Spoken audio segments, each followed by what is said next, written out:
Ce mardi 6 février 2024 s'est ouvert à Rabat, capitale du Maroc, la conférence de haut niveau sur les pays à revenus intermédiaires, avec pour thème central « Solutions pour relever les défis de développement des pays à revenus intermédiaires dans un monde en mutation ». Ces rencontres de haut niveau réunissent les dirigeants venus des quatre coins du monde et met au centre des débats la question de la croissance et la soutenabilité des dettes et le développement des pays à revenus intermédiaires. Le fardeau de la dette ne cesse de croître.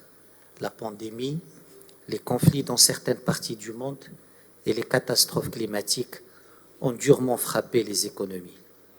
S'en est suivi une baisse des financements, une dépréciation monétaire et une pression croissante sur les paiements, entraînant mécaniquement une recrudescence de la dette publique.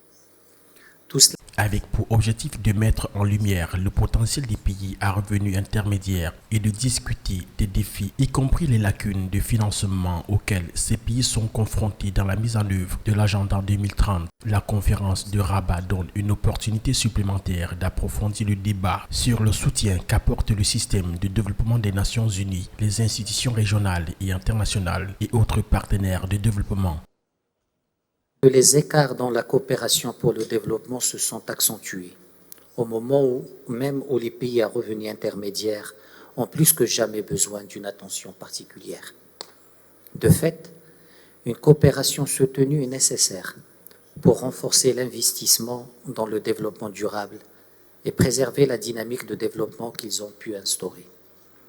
Car limiter l'accès de ces pays aux sources de financement revient à les pénaliser pour leur succès et progrès en matière de développement au lieu de le récompenser et l'encourager. Selon les statistiques, les pays à revenus intermédiaires constituent à eux seuls près de 75% de la population mondiale, avec un revenu national brut par habitant compris entre 1136 et 13 845 $. Malgré leur poids démographique et une croissance économique rapide, leur participation à la gouvernance des institutions internationales de prise de décision demeure faible. La rencontre qui s'ouvre dans le royaume chérifien posera sur la table des échanges plusieurs problématiques telles que les objectifs de développement durable, les changements climatiques et l'appui financier des pays à revenus intermédiaires. Les résultats de ces 2 jours de travaux sont donc vivement attendus pour mettre en place un système à même de profiter à tous les acteurs, y compris les pays à revenus intermédiaires dans leur marche vers le développement.